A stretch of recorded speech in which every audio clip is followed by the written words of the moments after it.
All right, good afternoon, class, and welcome to a very controversial topic in our field, especially in uh, s- sports performance or even in the research. Now, some of this actually may seem intuitive to you guys. However, for those of you who go on to grad school, or even those of you who go on to maybe perhaps even research, there's always a number of different topics that seem to be at high debate. And one reason why that is because I'll be honest with you, sometimes even PhDs do not know statistical analysis very well, or they don't know how to make practical sense of it.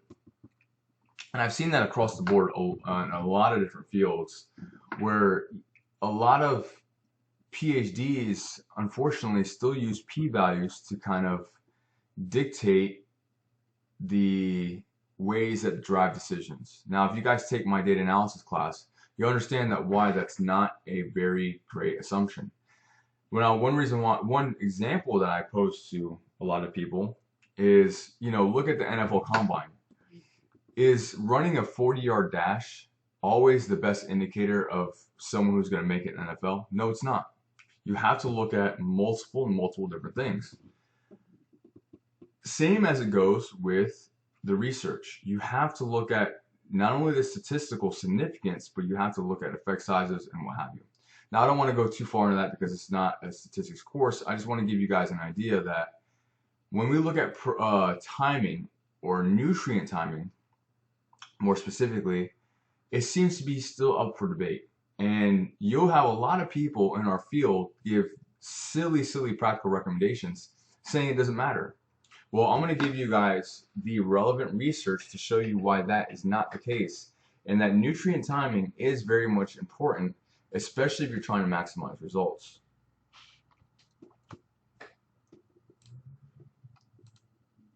So let's just first start out with our first study.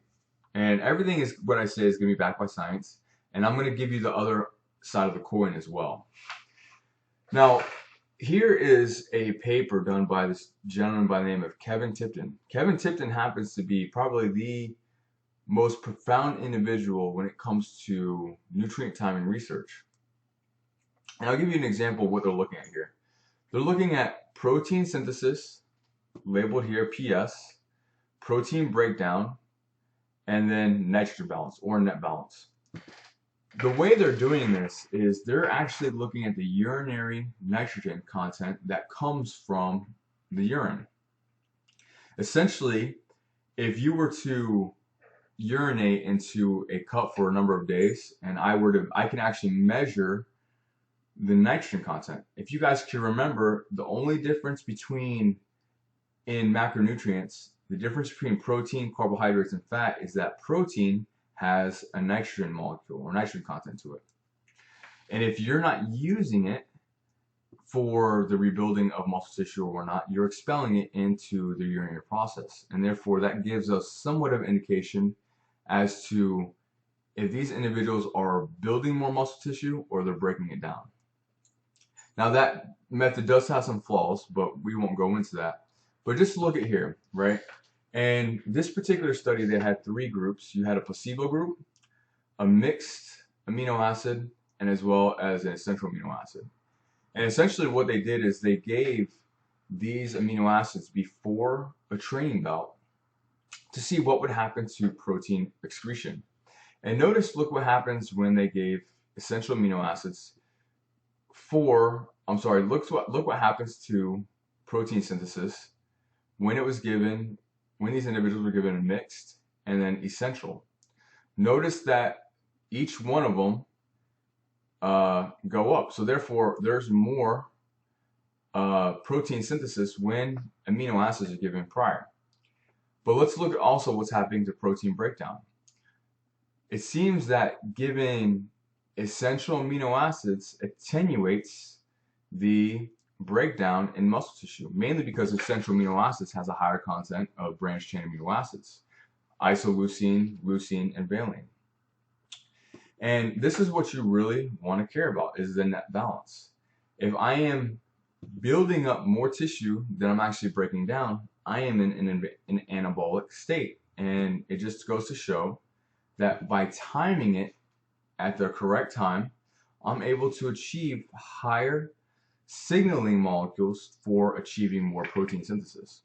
And if you guys can remember, if you've taken my other classes in exercise testing and prescription, protein synthesis is what you're trying to achieve by the training. You have to think about the exterior stresses that you place on the body to get a molecular response, and that's essentially how adaptation works. And we can heighten those things through nutrients or the timing of nutrients. Now let's consider this, right? Now this paper is used a lot, and I happen to be a very, I applaud this particular individual mainly because we don't have a lot of female researchers in our field, especially those that do protein studies. It's usually a male-dominated thing. But this is a paper by Megan Robinson, and she did this response of what protein synthesis, the percent change in muscle protein synthesis when protein was given after exercise. Keep in mind, there's a lot of debate as to why that it doesn't matter, but this is almost a perfect example as to why those individuals are wrong. Now, these individuals were given doses of protein of 0, 57, 113 grams, and then 170 grams of beef protein. Now, if you guys can remember, beef protein isn't the most ideal, especially after a workout. And you notice that each, or the size of that protein associates with this much of protein in itself. And notice, look what happens to leucine oxidation as well as protein synthesis, is the more that you gave, the higher the muscle protein synthesis response. However, in both cases, each individual or each criteria, they were in the fed state. The only difference here is now they added exercise. In the black bars, these individuals actually did a resistance training bout prior to actually getting their beef protein. And look at what happens to the response. It's actually heightened more so than that of just them feeding alone. It just goes to show eating protein will indeed increase protein synthesis, but if you exercise beforehand, it increases that much more. Now the problem here is that if you look at these two asterisks, actually I'll zoom in. One thing I want to note is that what this study suggests is that resistance training sensitizes the muscle to the anabolic effects of protein. Remember that, because it's a very key thing considering your recommendations to give athletes or your clients or yourselves recommendations for nutrient timing. But if we look at this closely, there's no statistical difference between the group. These two things basically say that at this time point or at this amount, that these two, whether in the fed or the fed and exercise, were greater than these groups. However, look at the difference between these two groups. They are not statistically significantly different from one another. However, one reason why that is because there's a lot of variability in the data set. But the reason why that is because this is a low number of subjects for the study. I would argue that this, if given more subjects, that this actually would pan out to be statistically significant, as well as actually have an effect.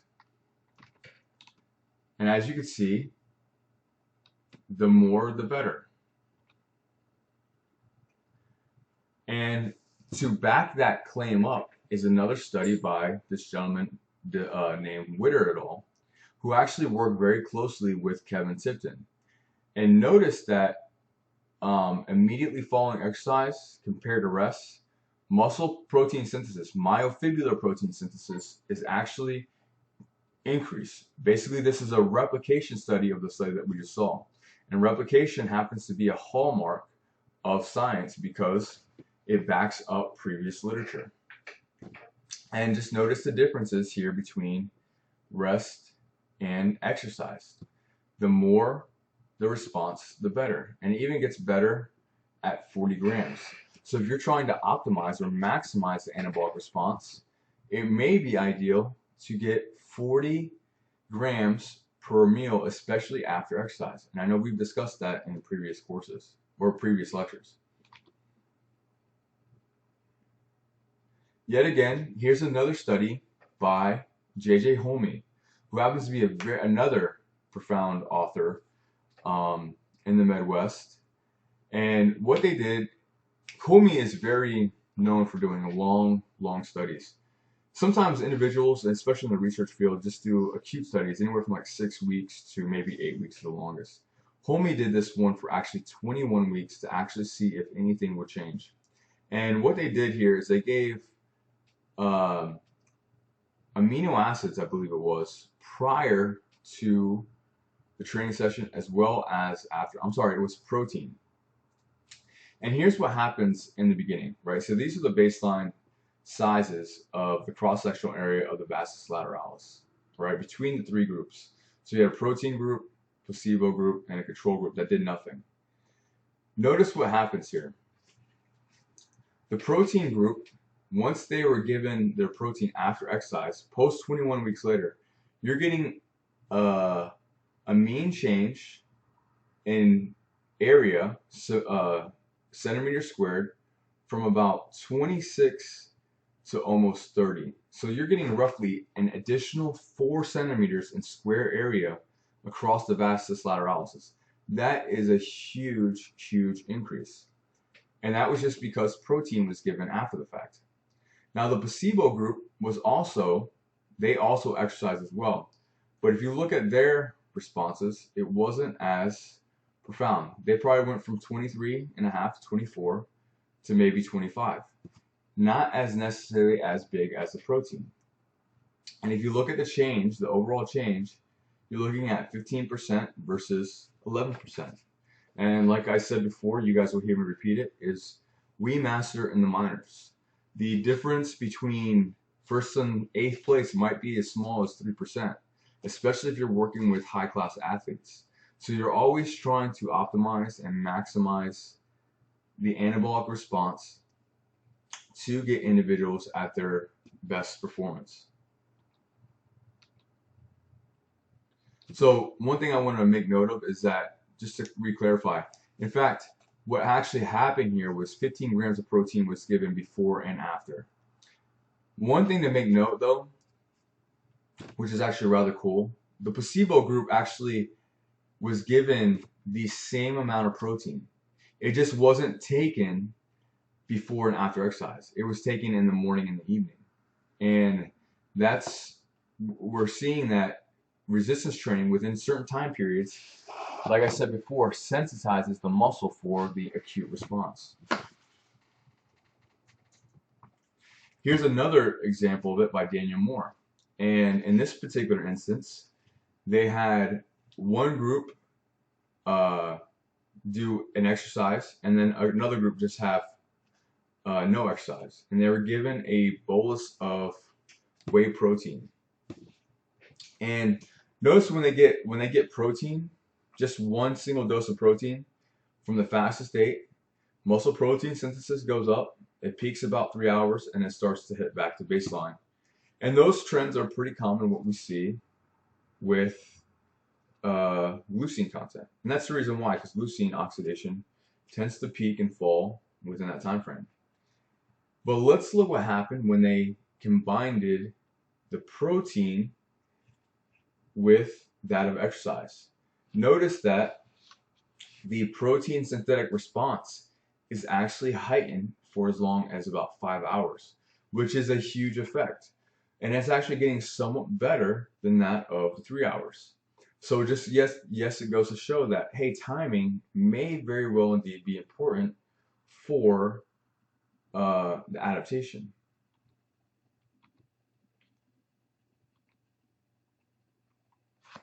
So how long does the window actually last? That is very likely dependent on the training status of the individual. And this happens to be a very important article. Now, Here you're looking at the protein synthetic response of trained individuals and untrained individuals.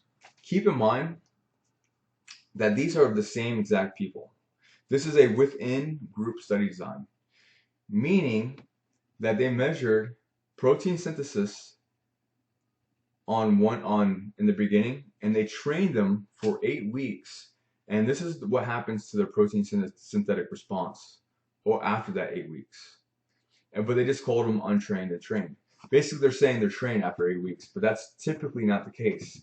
It takes perhaps years before you can actually call somebody trained. But the thing is, what's to note here is that, and just think of this intuitively,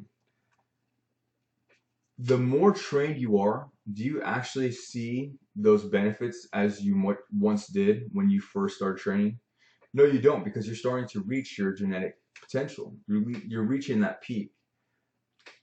And this basically shows that claim. The more trained you are, your protein synthetic response goes down much faster. Just to even think, what if this was after 8 weeks? What if you've been training for years? This response might peak and go back down 4 hours later. Who knows? Hence why some people can recover much faster and have to train more frequently. Now, the reason why I'm showing you this is because it's going to help set up the understanding as to why protein ingestion is so important. But also keep a note as to what happens with the untrained. Untrained can sustain protein synthesis relatively high and even upwards to 48 hours.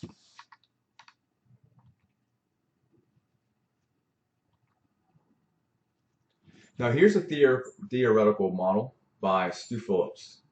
And you guys are kind of already seeing some of this stuff from the data we just looked at. But let's look if you take a protein bolus just by itself. You see that protein synthesis goes up. Okay? Now let's just say, forget this part right here. Let's just say you do exercise. Exercise protein synthesis goes up, and then it could stay sustained for roughly 48 hours.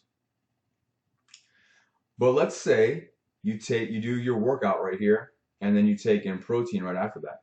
Now you've just heightened that muscle protein synthetic response. And if you do it again, and then again, you can respike it more often, and therefore the area under the curve, which would be all this, would basically mean that you have more protein synthetic response. Keep in mind this is a theoretical model.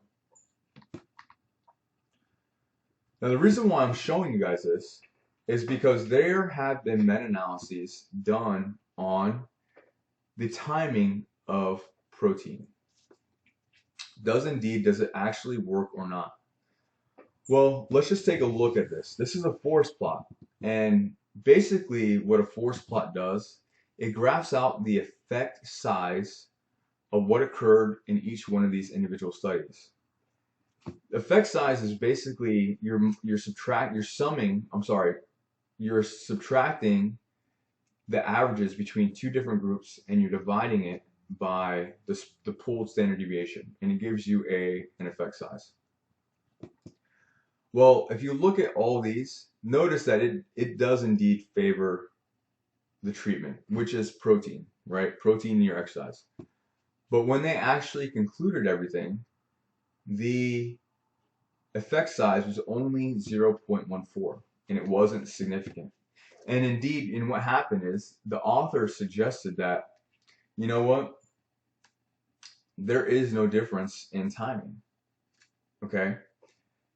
Now there was a major flaw with what they just claimed, and the reason being is because of all these 23 studies that were listed, 20 of them were in untrained individuals. Okay. Now I'm going to go back just a second, and let's take a look at what protein synthetic response happens in untrained individuals. It stays and it peaks much longer than that of trained individuals. Okay? So it could be the fact that even if you're untrained, it may not matter as much when you take in protein after exercise. But if you are trained, that response might be the needed effect that you might get. In fact, we see some of these studies, for instance by Coburn et al., where you're seeing that response, or that this was in trained individuals, where you're seeing that effect size is rather large. And then a number of them as well. So you have, the thing is, they forgot to differentiate between the trained and the untrained, between these two groups. Now, here is a very, very interesting study by Paul Cribb, and it's titled Effect of Supplement Timing and Resistance Training on Skeletal Muscle Hypertrophy. Again, this is pretty much a replication study of one we saw earlier. In this particular study, you had two groups. You had a group that got protein right around the workout beforehand, and then you had a group that got it in the morning and then in the evening. Now let's look what happened. When we look at changes in lean body mass, you're looking at a difference between, when it's normalized, these individuals gain nearly 2.8, 2.7 kilograms of lean body mass. Now this is in just 12 weeks. 2.7 kilograms is roughly about 5 pounds of muscle tissue. That's huge. That's a huge amount. Whereas the group that just took it in the morning and the evening only gained roughly 1.5.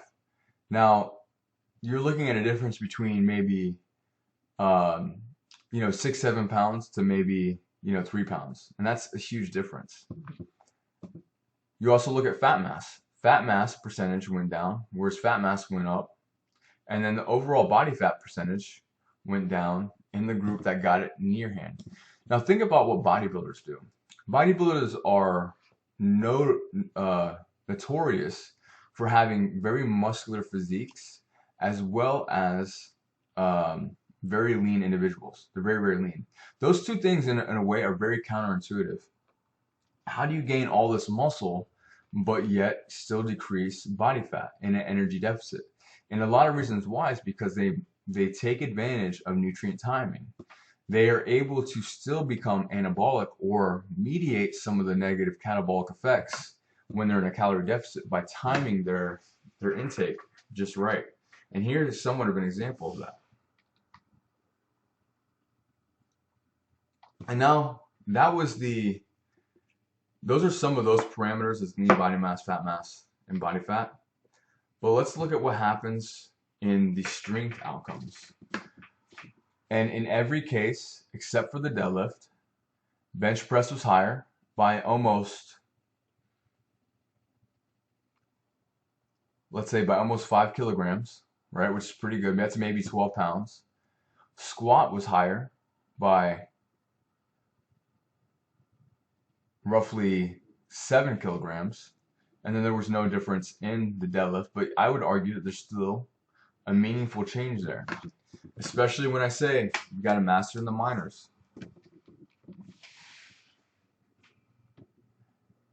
Also, what's important to realize here too is that the morphology of the muscle was different as well. We saw that the type 2A also was significantly higher, as well as a type 2X, suggesting yet again that the timing is very important. Now, unfortunately, these results did not agree with Hoffman.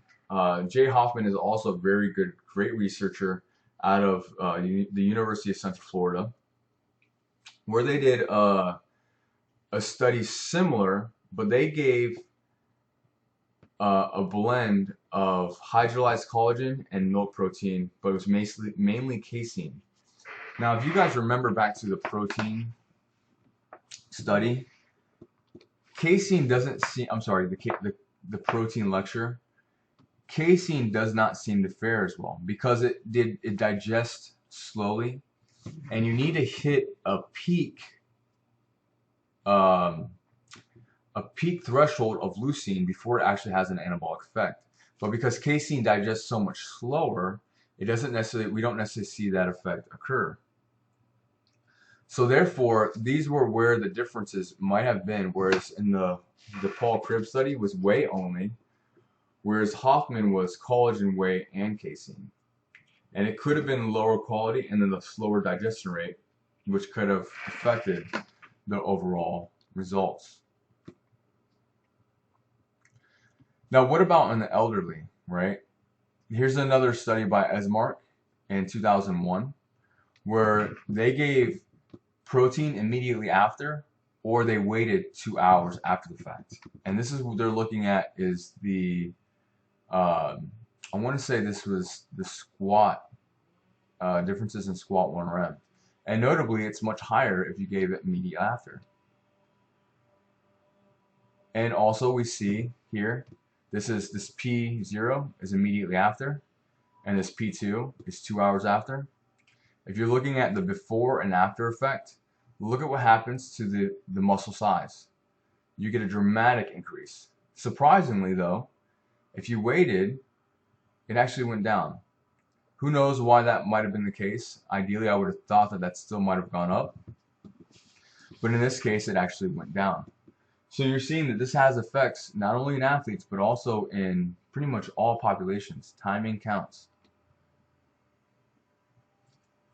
Now, some other sides of the coin here where you have individuals kind of argue against protein synthesis.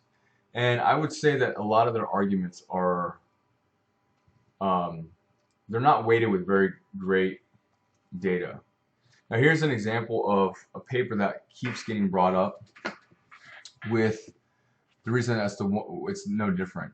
And here's an instance when you give amino acids right after exercise, and it peaks and it drops down right after, about 3-4 hours later. And if you were to actually measure the area under the curve and you compared it to this one as well, they would be just about the same. And again, I think these were done in untrained individuals. But again, if you are trying to maximize the protein synthetic response, why not take advantage as much as you can in the anabolic window when your muscles are sensitized to leucine? And here we see a very similar thing. Again, this is done by Kevin Tipton, where they measure net protein balance of phenylalanine. Phenylalanine is simply an amino acid they put through your blood system, and they just measure it, and it gives an indication of muscle protein synthesis.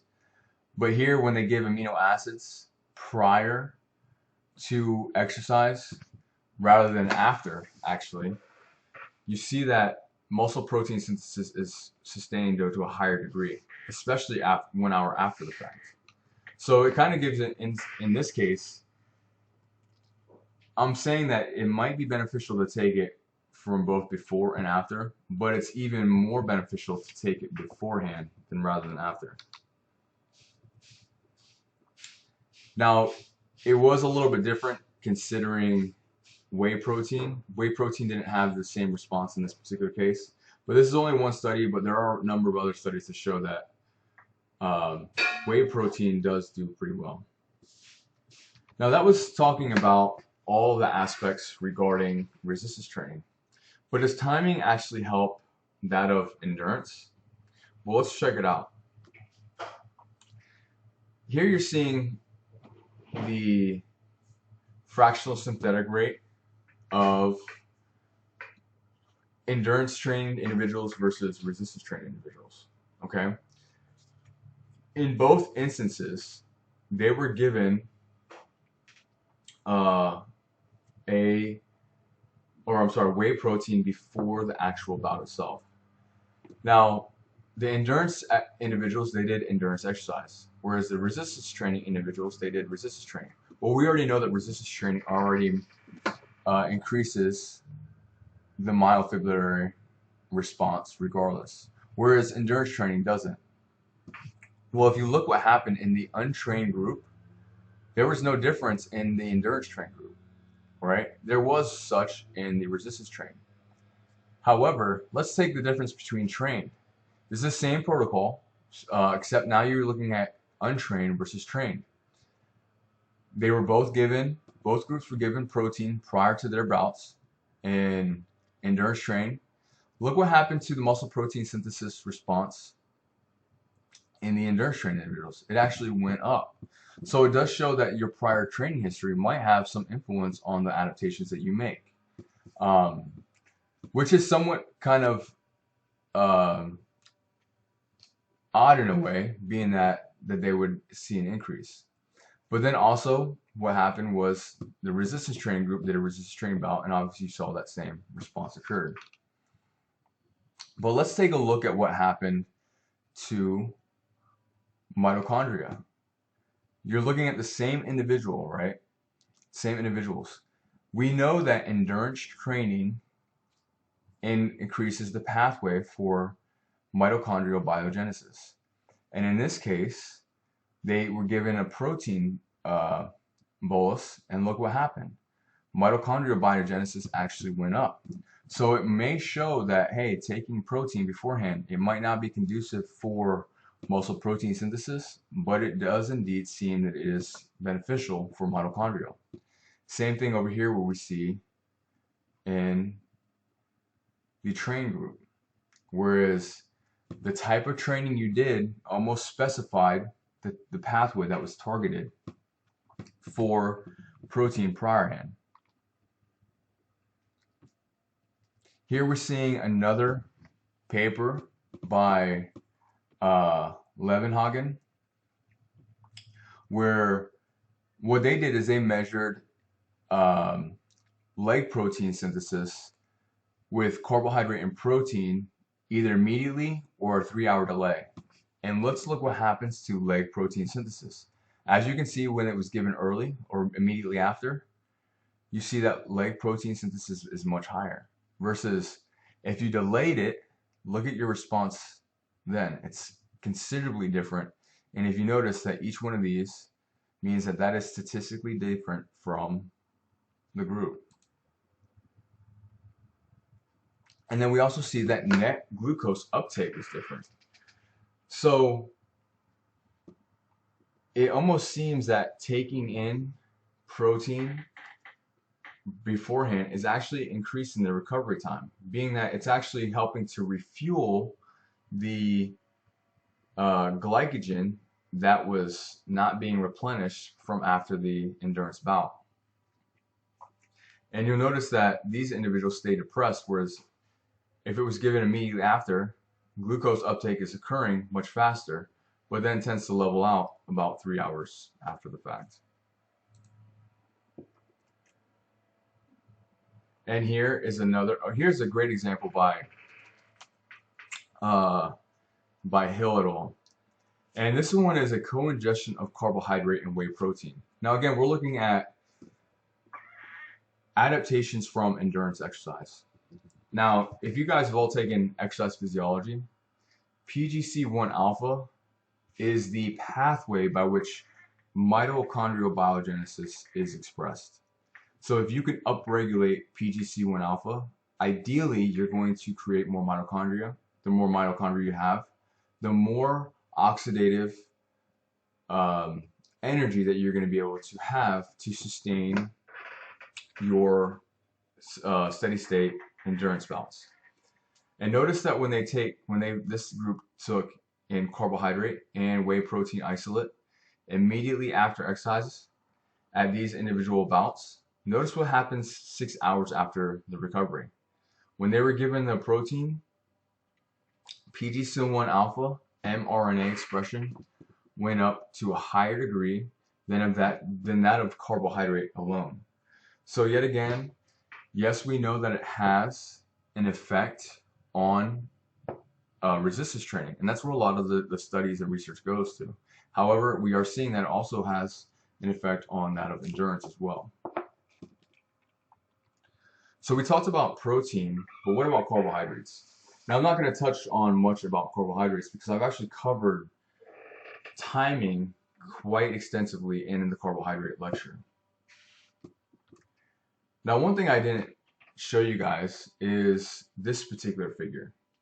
Now this figure is by a gentleman by the name of John Ivey. John Ivey is somewhat comparable to Kevin Tipton, whereas Kevin Tipton looks at muscle protein synthesis in regards to nutrient timing, versus John Ivey looks at glycogen response. John Ivey's real big in the endurance world, and the more glycogen that you have, the better for sustaining exercise. Now, what he did in this particular study is he had trained cyclists do a cycling bout on a fasted stomach. On one occasion, they were given carbohydrates immediately after exercise. And if you notice the change here, immediately after exercise, the glycogen response is already up by 15.4 units. And 4 hours later, it was up 24. But if you waited 2 hours later, it almost seemed that you blunted your ability to actually increase glycogen storage from that available glucose.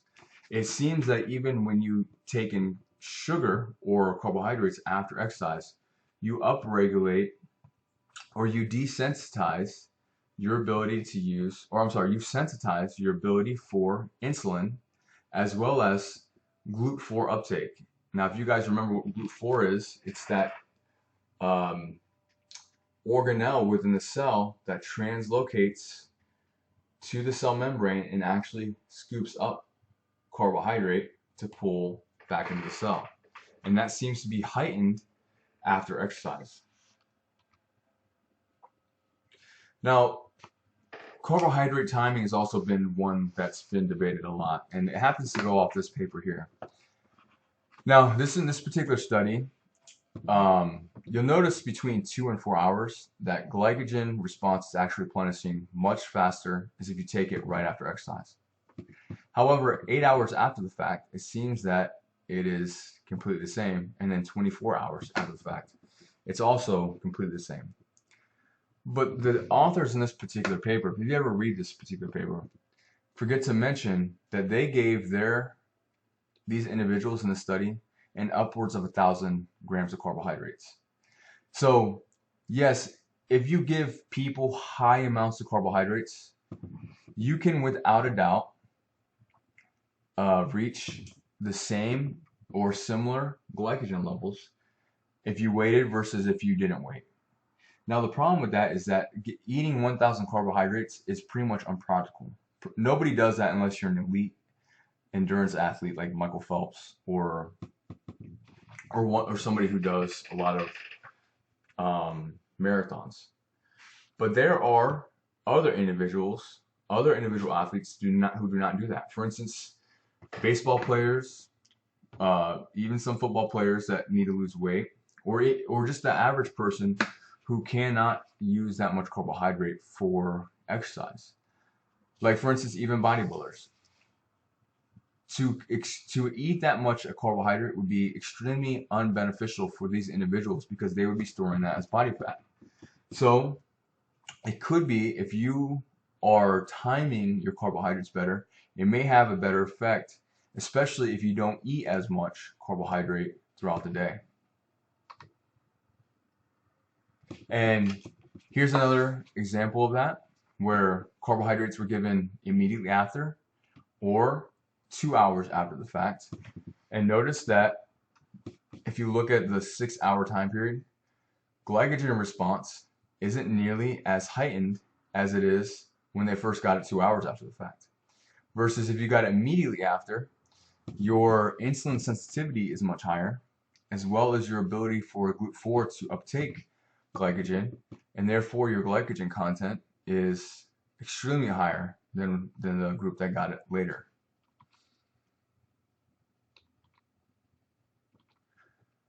So guys, that pretty much summarizes the relevant data regarding timing concerning protein and carbohydrate. Now, yet again, like I said before, it's very debatable. But hopefully I clarified that there is no debate. What harm would it be if you took in protein either immediately before or immediately after? Where some people argue it doesn't matter. I argue that it actually does. Again, we master the minors, we're optimizing the potential to perform at our very best. So be cautious of what you read regarding that literature. You have to really pay attention in between. You have to read in between the lines and really figure out what the data is saying. But here's just things to sum up, and I'll just read them out. Like I said, the data is limited. But for caution's sake, it appears that protein synthesis in response to feeding is elevated for 24 to 48 hours with untrained, but as little as 8 for trained. It is likely that any protein consumed without that time frame will have enhanced anabolic effects. It is critical that individuals take advantage immediately following and through the entire sensitization period after exercise for both protein and carbohydrates. I hope you guys got something good out of that lecture and helped to clarify some of the data, not only for yourselves, but for you to carry on recommendations for your clients or your athletes. Thank you.